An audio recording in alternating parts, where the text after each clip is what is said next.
Assalamualaikum Ayu. Wah, wajahmu pucat banget. Panas ya?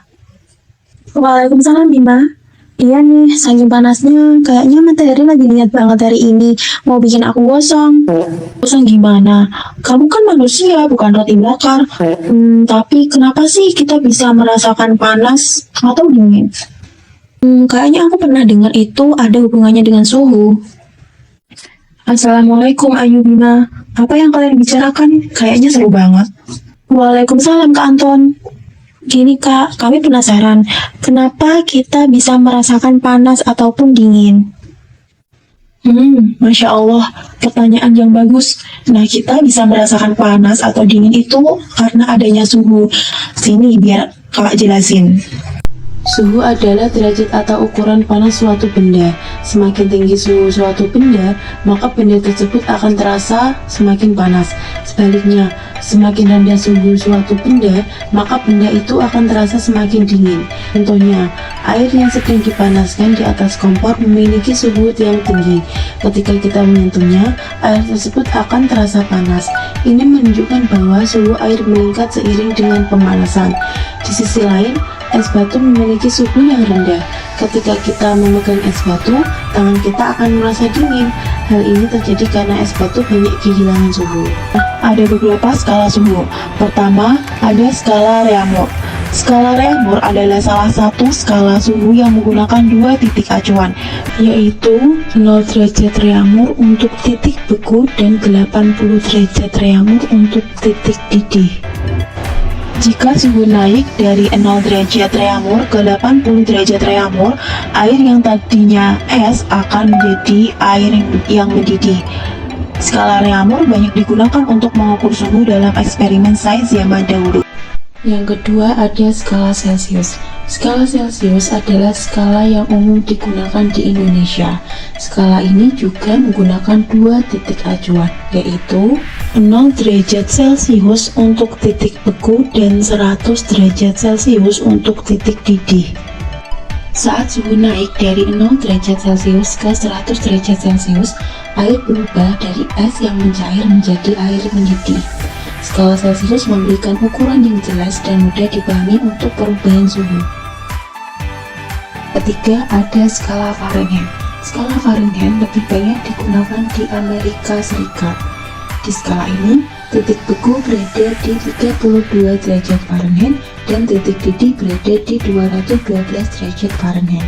Skala Fahrenheit memberikan jarak yang lebih besar antara titik lebur es dan titik didih air, sehingga lebih detail dalam mengukur perubahan suhu.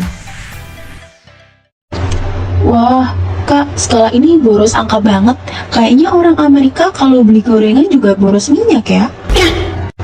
Bima, fokus ke suhu, jangan ke makanan terus.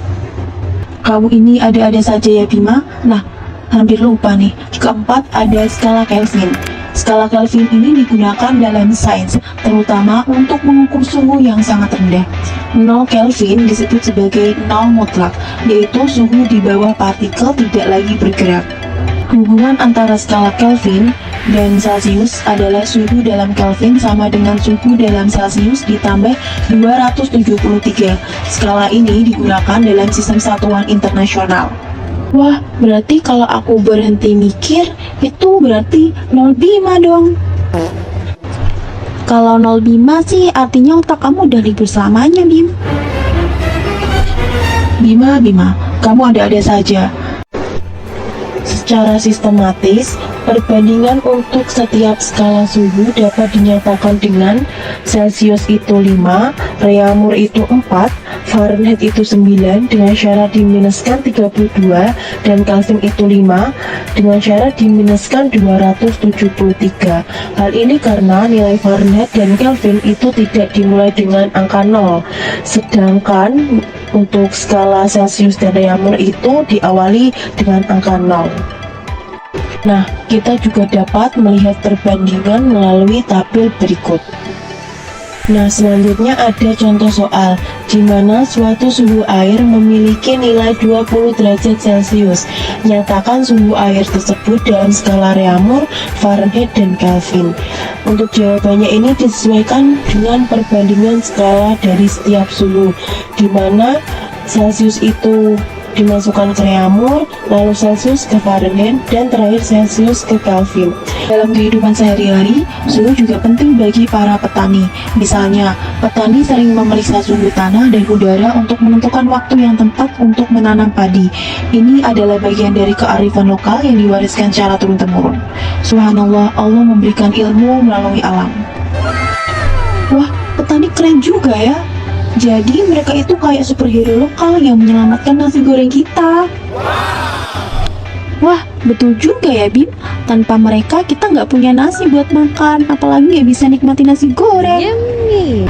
Wah, hari ini kita belajar banyak tentang suhu dan berbagai skalanya. Aku jadi makin paham kalau suhu itu penting banget dalam kehidupan kita. Iya, tapi aku masih penasaran nih, kalau suhu bisa diukur, kenapa ya? Kalau kita masak air, makin lama makin panas. Bima, airnya sudah hampir mendidih. Cepat ke dapur, nak. Wah, aku harus ke dapur. Ngomong-ngomong Kak Anton, terima kasih ya pembelajaran hari ini. Sama-sama.